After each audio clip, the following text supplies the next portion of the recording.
So Brent Key, the new head coach at Georgia Tech, removing that interim tag, now has the keys to the car, so to speak, in Atlanta. Coach, last time we talked to you, I guess it was around Thanksgiving time because we were talking about what you like to eat on Thanksgiving. So how have the last couple of months been, last 2 months for you?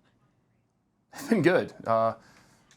Exhausting, working hard, but it's been good. I fueled up on Thanksgiving to give me the energy to do it. So we're all good here. So it's been putting a staff together, recruiting, just one thing after another, just trying to get these kids in the right position and give them what they need to be successful this year. Last night was a fun night. You finally got to see your schedule unveiled. I know you had a little bit of a sneak peek, but your initial thoughts, I mean, you played at Georgia Tech. You've always known divisions. What do you think of this new format and where you guys stack up? Yeah, I think it's great. It gives us an opportunity to play different teams across the league that normally you wouldn't play on a consistent basis or not as regularly.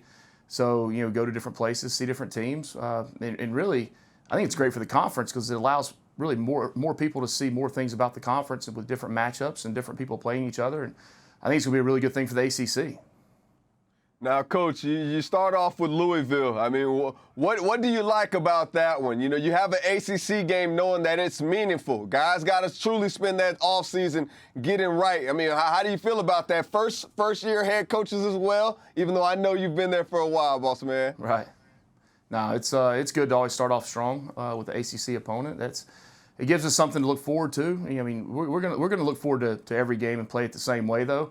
The preparation for it's got to be the same. You can't change the way you go about doing anything, and we're focused in of right now just preparing ourselves in the weight room and outside running and conditioning and as a team. And now that the major part of being on the road recruiting is over, excited to get back in here next week with the coaches and be out on the field with the players and really start that second phase of pushing towards getting ready to play this year.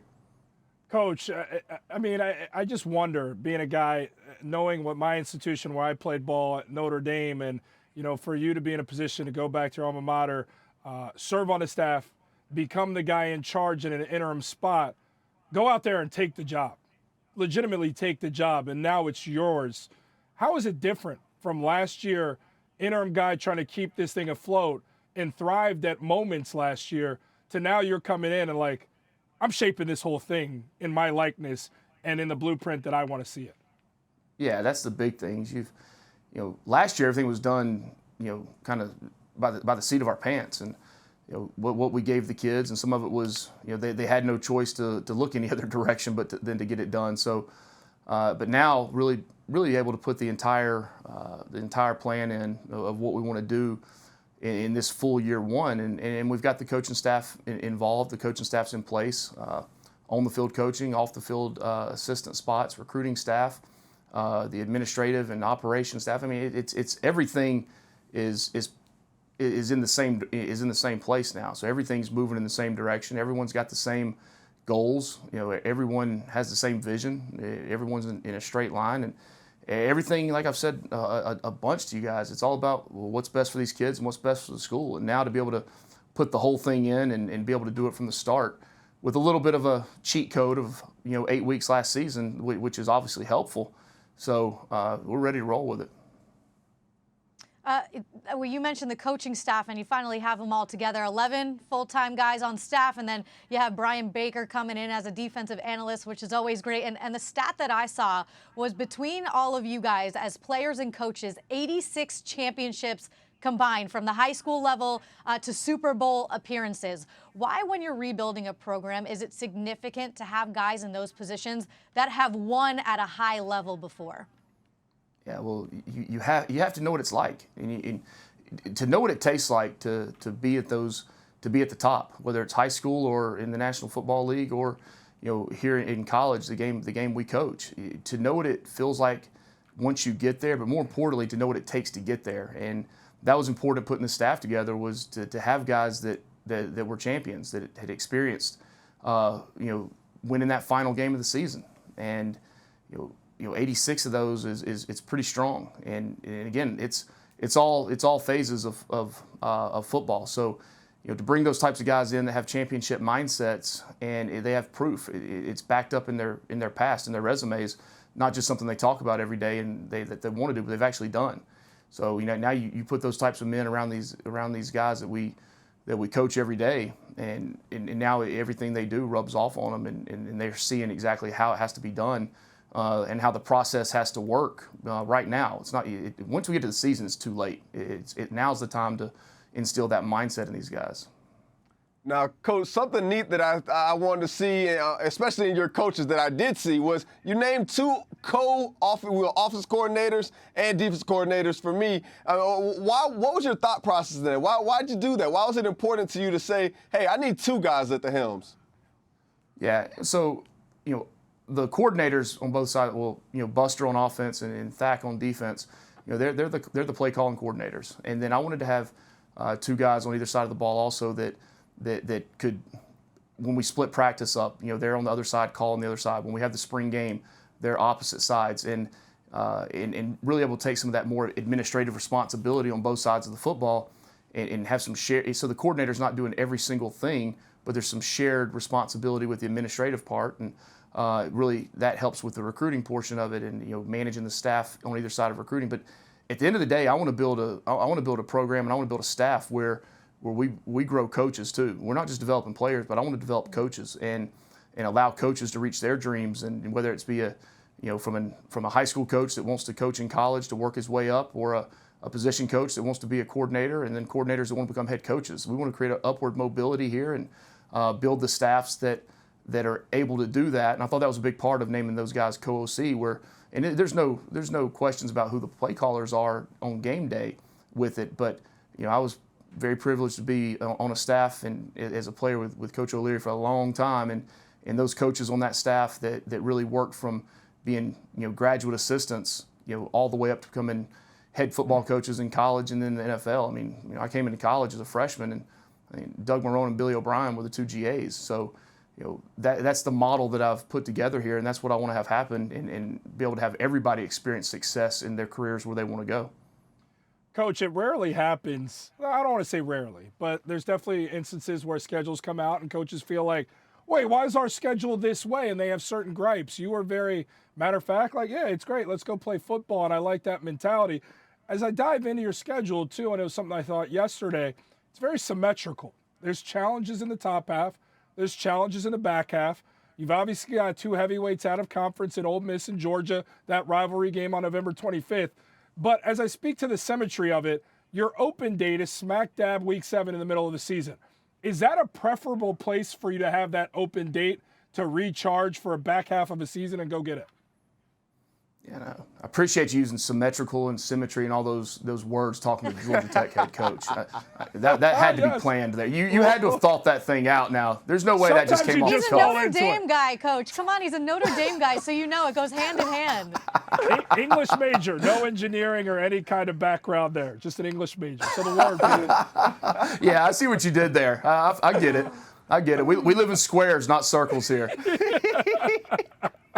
No, it's I'll be honest with you. I glanced at it the other night when it came through in the email and went right back to what I was doing. So we don't have a decision in it at this point. There's not a choice whether you like it, you don't like it.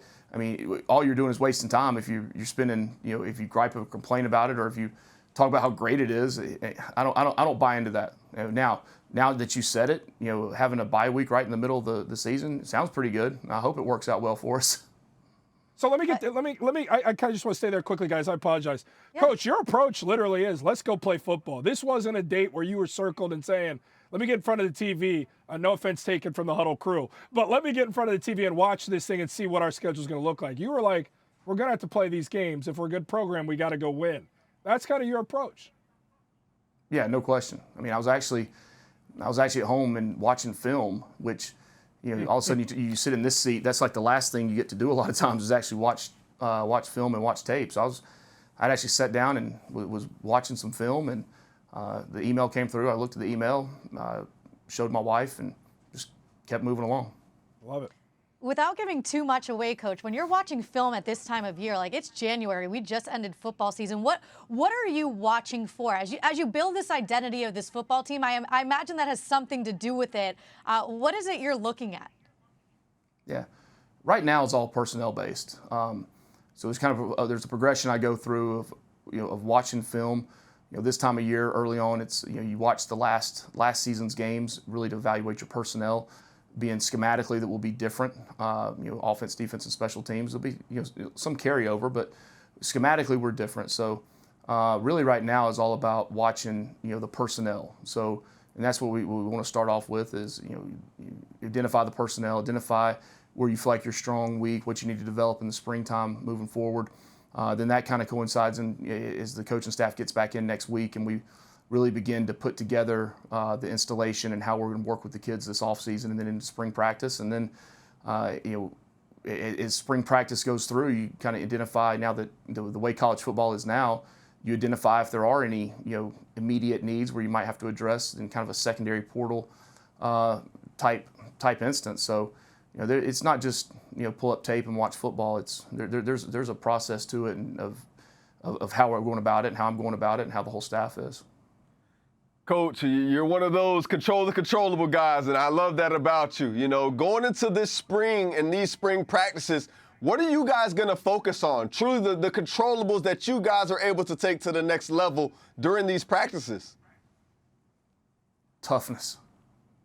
That's it. I mean, and I've told both sides of the ball, I don't care if we have 4 calls on defense and 4 runs on offense and 4 route concepts. I mean, this is about learning how to get your hands inside and block on the perimeter, block interior, get off a block, execute your assignment, understand really, not just what to do, but how to do it and why you're doing it of everything, and really become good football players. This is base day one fundamentals that you could go to any junior high school across America and watch, because that's what the name of the game is. And the schemes and the X's and O's and all those things, that the time for that becomes in the summer and when the season gets here. And I feel like I've hired a really good staff of guys of X's and O's and schematic guys that can scheme plays and defenses and different things. But right now I want to see our guys learn to play the game of football, and that comes with getting your second step down and getting your hands inside and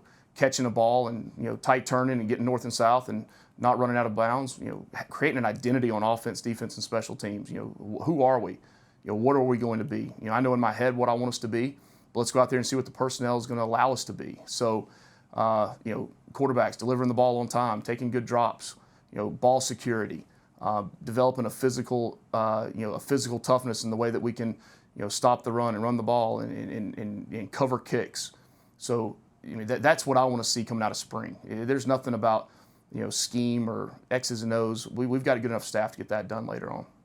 I know when they take the field, you guys take the field on that Friday night. You got that television window for the entire country to see when you guys face Louisville in that Chick-fil-A Classic game. We're going to see toughness from that Georgia Tech squad. And there's a reason, of course, you guys beat 2 AP-ranked opponents when you took over as interim last year. I have a feeling toughness had something to do with that. Coach, we appreciate you so much for your time. We'll see you soon. But in the meantime, take a little bit of a break. We know it's been a crazy couple of months for you in taking that interim tag off and hit the ground running. So we appreciate your time.